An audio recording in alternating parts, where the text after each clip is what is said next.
Greetings, pairs, orphans, and retrogrades. Happy Monday, if such a thing exists.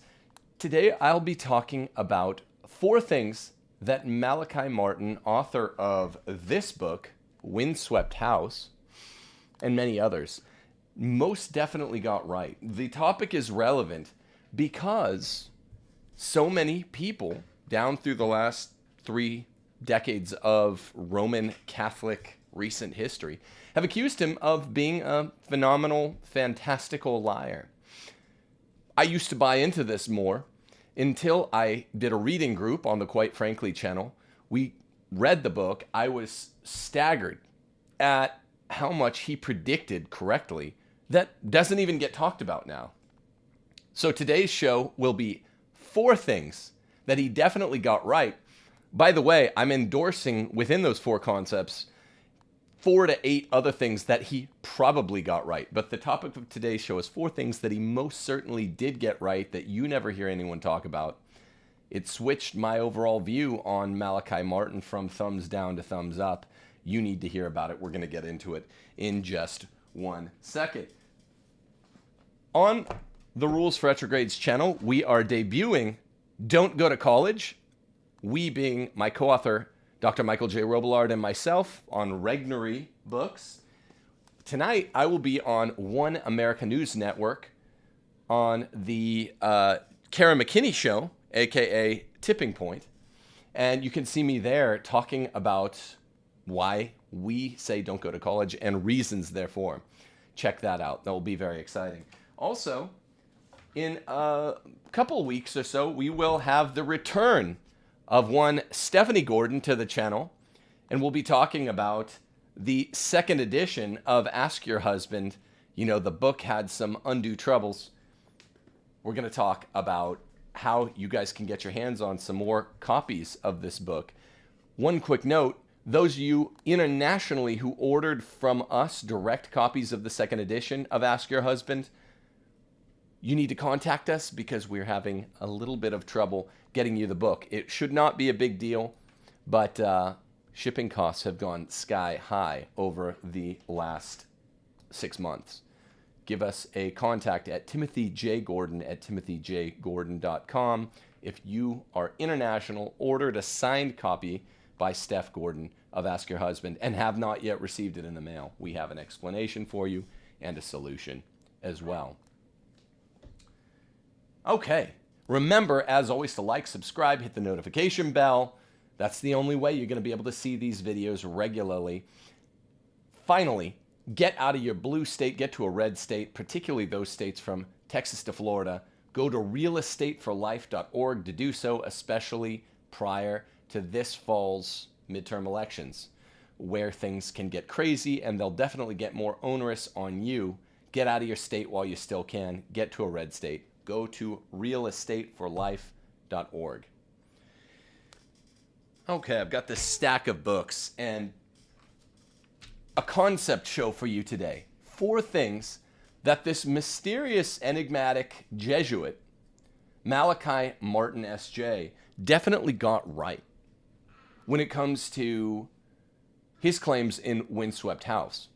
Now, on TNT 4 years ago, Taylor Marshall and I did a show where both of us expressed what turns out to be all too typical doubt that is undue as to the word of Father Malachi Martin. And I've since then backed off on that and said, oh, I don't know.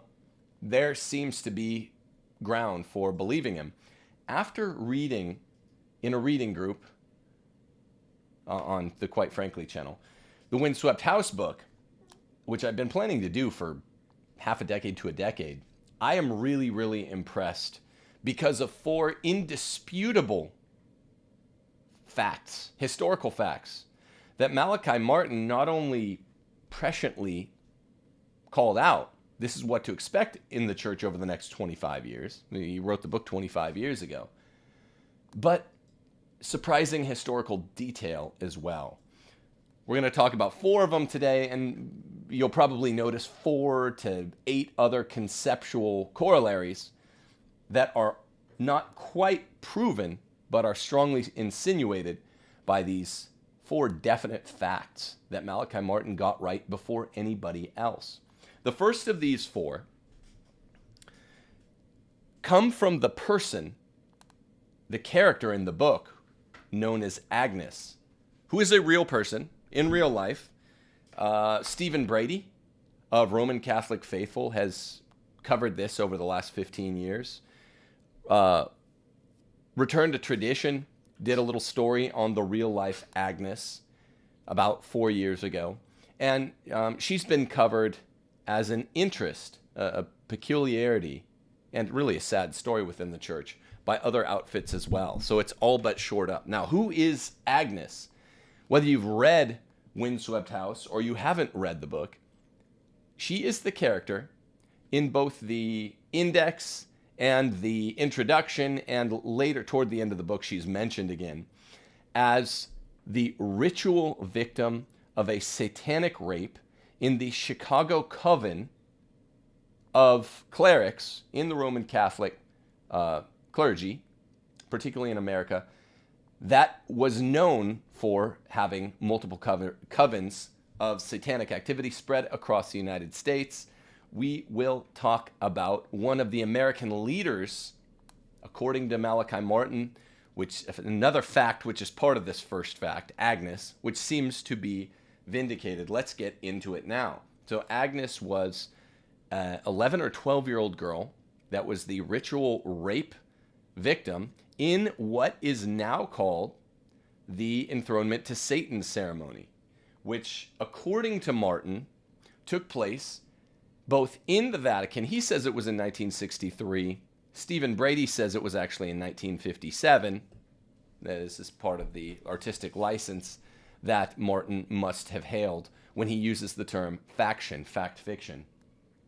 But the important things are all there, all the elements of truth.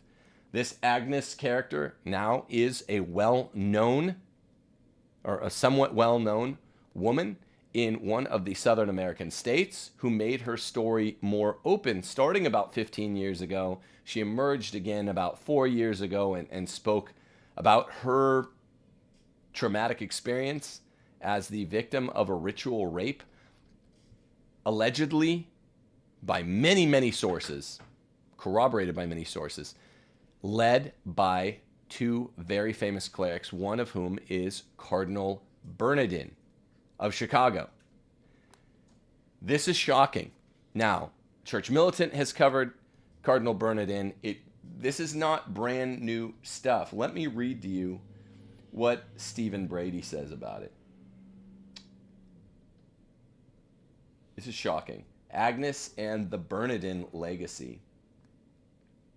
In sworn deposition, according to Brady, and accounts according to investigators and affidavits submitted in support of others' cases, others' sexual abuse cases, indirect statements to Bernardin, in phone calls and in letters to church officials, and in correspondence with Vatican officials, Agnes has testified to the following story. In the fall of 1957, once again, Martin said it was June 29th, the feast of Peter and Paul, 1963. It looks like it happened about 6 years earlier. In the fall of 1957, in Greenville, South Carolina, Father Joseph Bernardin raped 11-year-old Agnes as part of a satanic ritual that involved, among others, Bishop John Russell, also a character in Windswept House, or a Russitan is his name. He's not subtle about his slight name changes, of Charleston. Brought to the event by an abusive father, Agnes was, quote, able at first to resist Bishop Russell physically out of the knowledge that, quote, God had made me good, not bad as I was being told I was. Direct quote from grown Agnes. Bernardin then showed kindness and approval of her resistance in order to gain her trust and to get her to relax, and then he raped her. He followed the rape with a perverted use of a, I believe, consecrated host in an attempt to make Agnes swallow the guilt of the event. In fall of 1992, Agnes, which is not her real name, passed a polygraph examination regarding these events. She also, in early 1990, told her story to Malachi Martin, who would memorialize it 6.5 years later, who had been recommended to her as someone who could get her information to the Vatican, which Agnes knew had sole and immediate jurisdiction over such a case. Martin went on to write the novel Windswept House, with the premise that Agnes had given him, that the Catholic hierarchy's tolerance of heresy, liturgical abuse, clerical sexual misconduct, and clerical pedophilia had one overarching explanation at root: a network of Satanists whose smoke had ascended high into the church. Okay, now, as I've mentioned in recent episodes of Rules for Retrogrades, Martin made the date, the 9-year anniversary of which would be memorialized by Paul VI's famous now and historical Smoke of Satan Entering the Sanctuary of God speech, which took place allegedly actually took place on June 29th, 1972, which would be the 9-year anniversary of the date that Malachi Martin, is probably a fictitious date, gives, June 29th, 1963, for the rape of Agnes. Malachi Martin claims that Paul VI knew about this, and as we move into the other 3 items that and I'm not sure if that's correct or not, but as we get into the other 3 items that are definitely indisputably correct, or appear to be indisputably correct, we'll understand what the purpose of the inclusion, whether it's fact or fiction, in Martin's novel, of Paul VI's knowledge of the papal enthronement was to Satan. Okay, whether it's 1957 as it appears to be, or 1963, one Agnes, a little girl, was raped. She lives now somewhere in my neck of the woods in one of the southern states. And she's spoken of her story many, many times and corroborated the evidence with sworn statements, and sounds like, I don't know if it's recorded phone calls between parties that were involved. So here's what's slightly less certain about this first fact, which is certain. There was a real Agnes. Martin did not make this up. She was raped. It sounds like, all but indisputably, according to Agnes's account anyway, by the late Cardinal Bernardin, who has been covered by outfits like Church Militant that definitely mind their P's and Q's and check their journalistic facts, by Cardinal Bernardin. And it was part of some sort of satanic enthronement. Now the facts here, as I'm just attempting to comment on them, become a little squishy, but they're insinuated. They carry some insinuations that I believe are almost as solid as the fact that there is a real life Agnes and she did know Cardinal Bernardin, who, according to her, raped her. Slightly less certain inclusions are the purpose of the satanic enthronement, which was to grant what Martin calls an availing time of give or take 40 years. The availing time explains a fact which cannot otherwise be explained. This is given all the possible facts that any of us have access to. What is that explanation for? The apparent, ostensible papal impotency of someone like a John Paul II, maybe even a Benedict XVI, although he falls outside of that 40-year span. The availing time is allegedly, according to Martin, I'm not certain about this, I wouldn't bet my life on this, but this is his claim, and it makes a lot of sense, that in the decades of the 70s, the 80s, the 90s, and I guess you'd include the 60s as well, even the semi-good popes, or better, depending on your view of John Paul II, who were not down with the satanic spirit of Vatican II reforms, which Martin does affirm were satanic. And remember, he was an undersecretary to Cardinal Augustine Cardinal Bea, so he would know.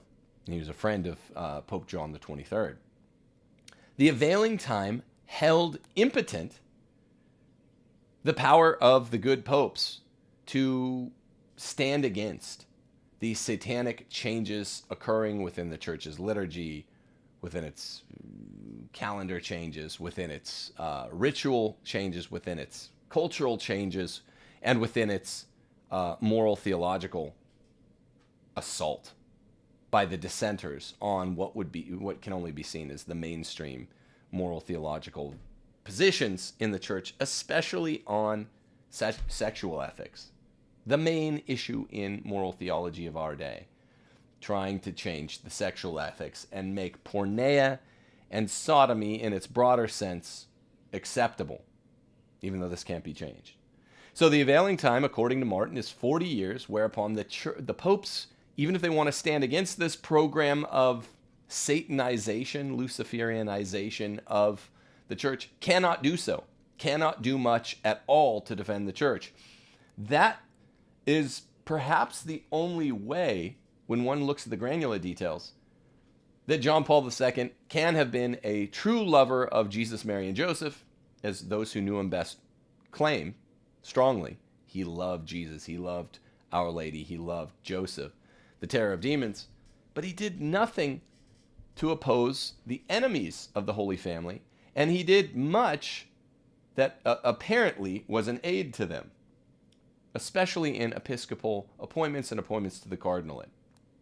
So, this is a sort of corollary that's insinuated but not proven by the indisputable fact of Agnes, her relationship allegedly to Cardinal Bernardin, an alleged satanic enthronement. These things are, for our intents and purposes, pretty well established. Less established are whether there's a real availing time of 40 years, even though it's in the cards. It seems to be a good explanation for what otherwise can't be explained. The dates that Martin chooses in the book seem to be jumbled around a little bit, not super accurate. But that doesn't really matter. He covers this by saying, I wrote a book of fact fiction. 40 years specifically, is this a real thing where you have to do a ritual rape and enthrone Satan inside the Vatican and at a church outside of the Vatican in the United States South? Does that gain 40 years of a time of heightened potency for Satan? I don't know how this works, but it's not implausible the way some of the normies in the church continue to believe. I don't any longer believe that this is implausible, and there is reason to consider it. So Agnes, Cardinal Bernardin, satanic enthronement, this is number one fact, which, according to strong allegations, seems to be beyond almost any doubt, as far as one can tell. Number two, 100% beyond any doubt. Malachi Martin in Windswept House, where's my copy of the book? In Windswept House, has as sort of final and formal cause of all of this satanic coven activity in the American church, the forced resignation of a recent pope. The forced resignation agents are, according to Malachi Martin, a sort of mafia, a Sankt Gallen mafia, if you will. This Malachi Martin got right 25 years prior to now, about 20 years prior to the outing of the fact that there's such a thing as the Sankt Gallen mafia by any like Cardinal Gottfried de Niels, who really told on his own crew, the Sankt Gallen Mafia, or books like Julia Meloni's excellent Sankt Gallen Mafia book, which would come out somewhere between 20 and 25 years after Malachi Martin tells of it. So this is indisputable fact number two that is quite compelling when we consider the following. A, no one knew about it. B, he said that there was a cadre or a mafia, if you will, of Pope resignation-forcing crew inside the church who were attempting to make this forced resignation on Pope number 264. As we know, Pope number 265, his successor on the throne of Peter, is the one that might or might not have been forced out, but did retire under circumstances where health is the given reason, just as JP2's health was the given reason in this, number 264.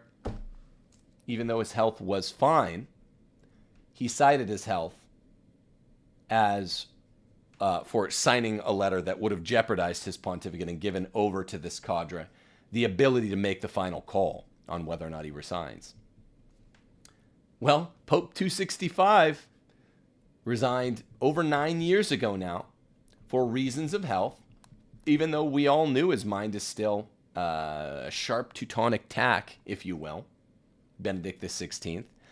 And we know, more interestingly, my friends, that fully 5, by my count, 5 of the characters in Windswept House that are part of this Pope resignation-forcing mafia of JP2 are listed and are 5 of whom we know to be alumni of the St. Gallen Mafia, who might or might not have forced the resignation of Benedict XVI, but wanted to avoid his pontificate and wanted to pressure him out of accepting the pontificate. That much is fact. Let's just go through that real quick. The odds of a fiction writer, if he were writing a true fiction novel rather than what Malachi Martin, our author, calls a faction novel, listing a historical anomaly, a papal resignation by itself hasn't happened in 800 years. That would be strange if he didn't have actual knowledge. But let's get a little more granular as part of fact number 2 that he called. It was forced by a cadre of mafia that, as we'll see in facts number 3 and 4 in a few moments, had to do with the modernization of the church under Luciferian terms, at the behest of those who wanted to, for all intents and purposes, end the pontificate as it had stood for 2,000 years. That much alone would be remarkable. And the fact that it happened to the Pope after the one that Malachi Martin alleged it would happen to, 265 instead of 264, is remarkable. Now, it gets even more remarkable when we consider that Pope number 265 was very specifically denoted, we're talking about Benedict XVI, as being essentially an extension of pontificate number 264. Ratzinger was known as an extension of John Paul II. And John Paul II, who was losing his mind due to Parkinson's over a 10 or 12 year period, seriously ought to be considered essentially a win for Martin, a correct prediction for Martin. He wrote this book fully 8 years before John Paul II would actually die. He was on his way out because of Parkinson's for a long time. But what we know about the beginning of the St. Gallen Mafia, their stated years of operation began the very year this was published. So Martin couldn't have known about the formal meetings of the St. Gallen Mafia. What he knew about was in those last 9 years of John Paul II's life, between the publication of this book and the conclave of 2005, which gave us Benedict XVI, that was also predicted correctly, was that the St. Gallen types feared John Paul II's pontificate. They didn't like it. It's one of the longest pontificates in the history of Roman Catholicism. And they viewed the prefect for the Congregation of the Doctrine of the Faith under JP2, Joseph Cardinal Ratzinger, as the most papabile, the most popable, and as an intellectual inheritor, a philosophical and theological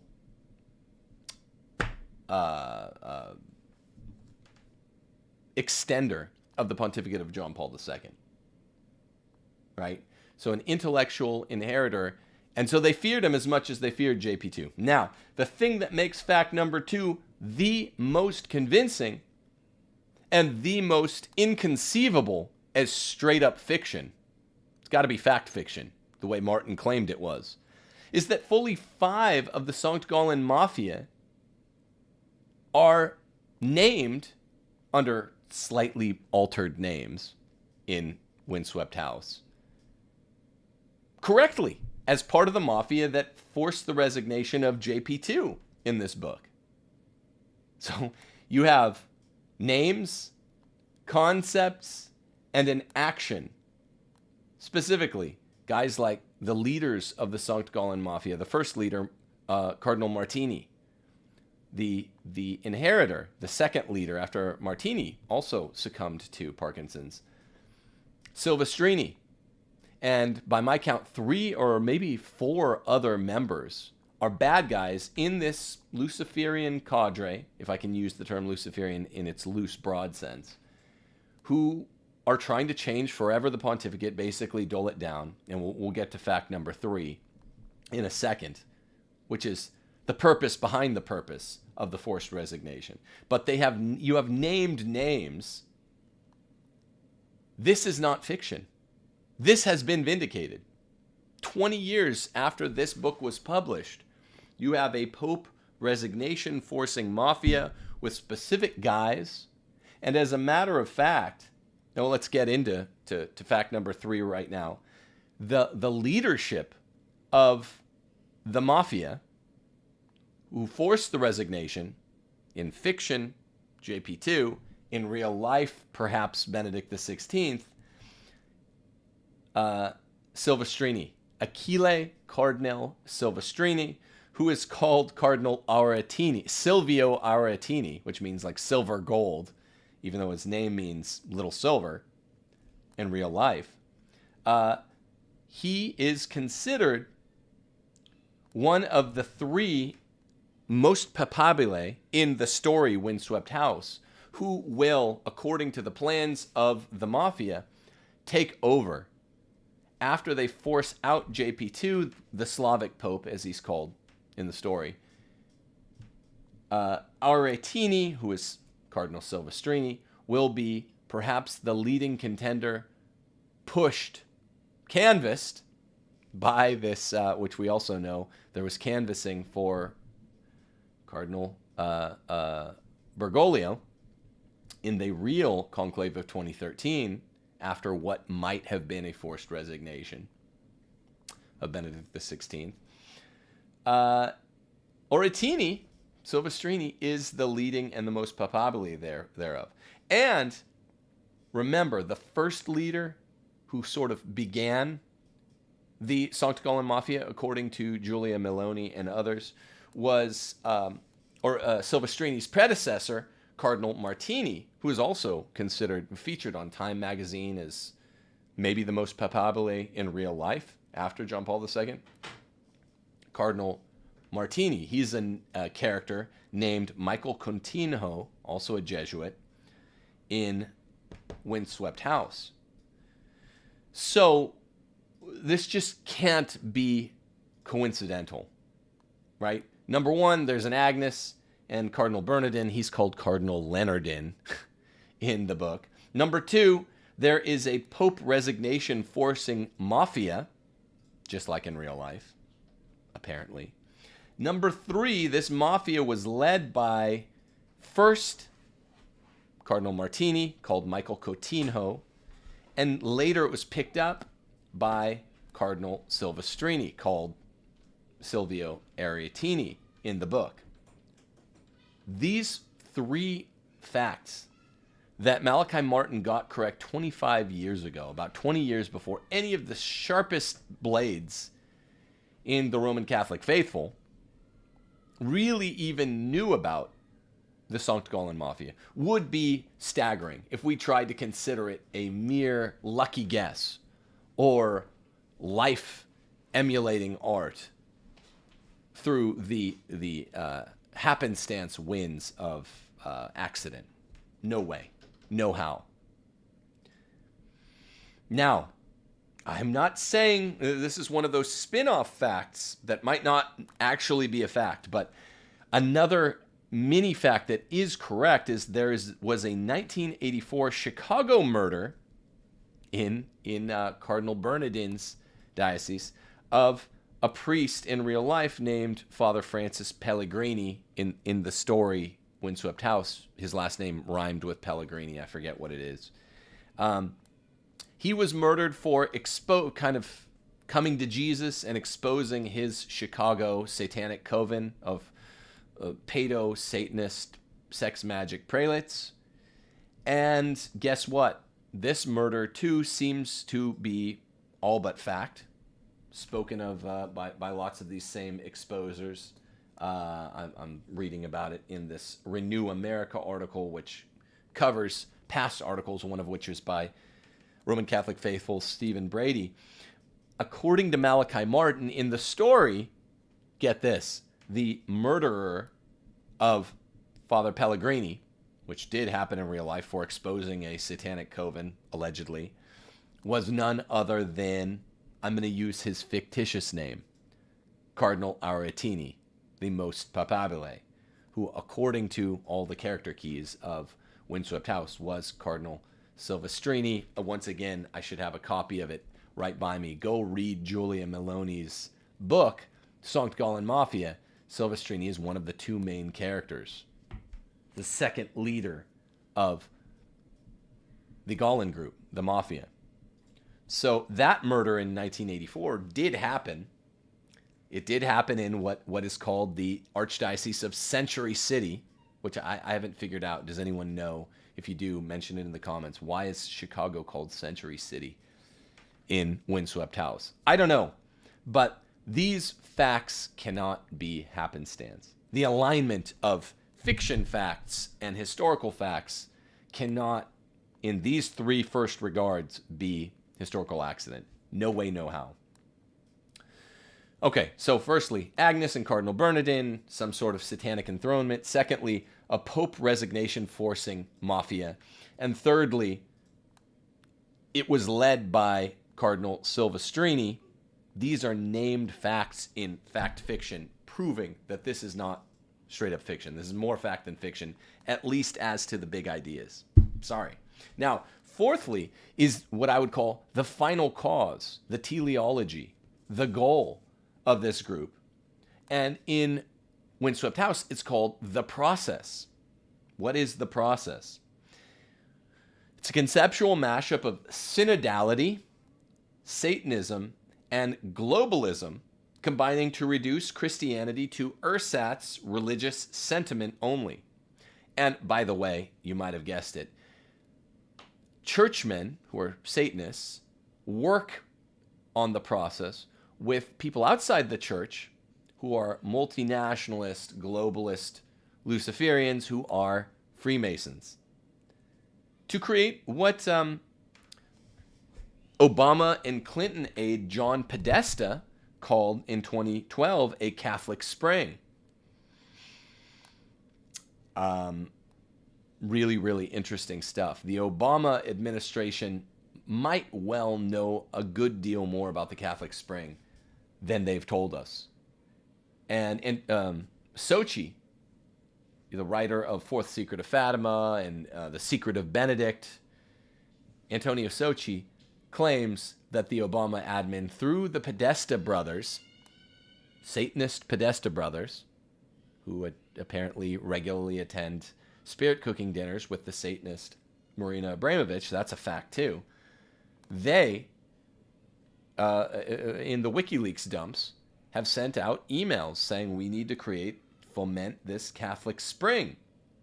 And what the Catholic Spring is designed to do is basically what Martin describes as the process, a combo, a mashup of synodality, Satanism, and globalism. By the way, Klaus Schwab, one of the masterminds behind The Great Reset, he even wrote a book called The Great Reset, stuff relevant to the last 3 years specifically, is a character, an international banking character in Windswept House. I mean, shocked yet? It's just amazing. So the process, as described by a non-Catholic character who's a Mason in Windswept House, is a mashup of, he's not Catholic, but he knows the church will use something called synodality, a post-conciliar process of de-churching itself, which Francis has been accelerating. He's been putting his foot on the gas pedal. We're in the current process of the Synod on Synodality, which will commence, which will come to a head in about a year. And Francis has already said we're going to make huge changes forever in the church in 2023. Synod on Synodality. So this non-Catholic character knows about synodality in Windswept House. It combines with the Satanists inside the church as they team up with Masonic Satanists outside the church. There's some really interesting characters who are Masons outside the church, like Dr. Ralph Channing, if you read this book, and others who know a lot about church Satanism, as you'd expect, because they're their teammates. And of course, globalism, international banking globalism, to bring about a new world order, to bring about the Antichrist, more or less. And to do so, you need to reduce Christianity to ersatz religious sentiment only. That's what the Masons have been all about for 300 years. That's what the process is. And, I mean, for us Catholics, we'll just call it synodality now. Call it the process, the way Malachi Martin does. Because if you have a true view of the process, it also involves Satanism and globalism, I believe. Catholic Spring is what the Podesta brothers, the Satanists in Obama and Clinton's cabinets, called it. Also, highly, highly important figures to Pizzagate. Washington, D.C. area pedophiles, satanic pedophiles. Do you see how all this goes together for one giant idea? Washington, D.C., where Pizzagate, a debunked, non-debunked true theory. This is important stuff. Remember what archdiocese did Cardinal McCarrick head? Or Washington, D.C.? I'm just saying. I have no facts connecting all these dots explicitly, but there are strong insinuations here that need to be looked into. Okay? Pedo, sex magic, whatever you want to call it, turns out to be really, really important to the enemies of the church. And Malachi Martin, in these 4 facts that he could not have stumbled into, except by astronomical 1 in a trillion odds, he could not have stumbled into them if he were writing them as fiction. There's no way they could have turned out to be fact. And the other, I guess the 5th fact is that he said that this was fact fiction. I mean, because he lived a conspicuous life, right? I think all but admitted to womanizing, all but admitted to being a modernist in the 60s and early 70s. It's pretty interesting now that it's through his aiding action on exorcisms that he learned it's all true. He became a Roman Catholic prelate that hadn't believed much before, then came to tradition and loving Jesus and the Holy Family and the Old Mass, the Latin Mass, through his action in exorcisms. Well, the 5th fact should be simply that he claimed that this was a book that should be called fact fiction. The names are barely changed. You don't have to be a smarty to figure out who's who, even if you didn't have the character key, real life name, Windswept House name. They're always close. And the fact that he claimed it and then we're corroborating all these details with the facts of history just means that he's telling the truth on the big ideas. I wish he wouldn't have changed the date of the 1957 enthronement rape of Agnes. I wish he'd kept it where it was. But it doesn't matter. That's covered by his disclaimer. Not all of the actual details are right, but everything you guys know to pick up the pieces are right. Bear also in mind that he makes very, very strong claims about the 3rd secret of Fatima, that he'd read it, namely, and that the full thing was not going to be revealed. I think he was already dead by 2000. He died in 98 or 99 under very suspicious circumstances that look like an accident. But the third secret of Fatima is tied up in a lot of his claims about Windswept House too. If I get into the way that they're tied in, according to Martin himself, then it will be a whole other show. The fact of the matter is, if you're a serious Catholic, a parish orphan, a retrograde, who loves tradition, who loves the old Mass, and wants to see our Catholic culture restored, Martin, all in all, has offered a very comprehensible theory for why the ostensible good guys over the last 50 to 60 years of the church have done little to nothing to defend her. They actually couldn't. And it is sort of the answer to the Sphinx's riddle for the J2P2s out there that dearly love John Paul II and allow you to continue loving him and say, well, there's a legitimate impotency there. A preternatural impotency bought and paid for by a ritual rape and a ritual satanic enthronement inside and outside of the Vatican. If that's true, then that's quite an alibi. So I don't know, if you've read this book, reread it, unless you read it in the group that I did with, quite frankly, it's probably recent enough. But if you haven't read it, you probably need to.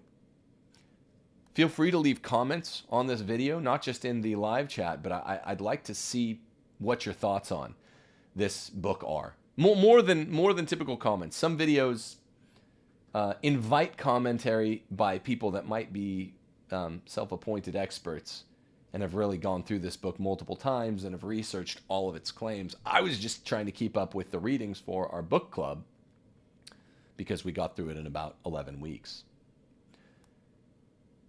God bless you all. Don't be fearful by these fearsome facts. Be chastened by them. Be strengthened by them. There is a real agency which opposes the church, and that agency has definitely combined with lots of wicked, bespoiled turncoat churchmen over the last 60 years to defile what is most sacred. It will not win out. We know who wins in the end. Deus Vult.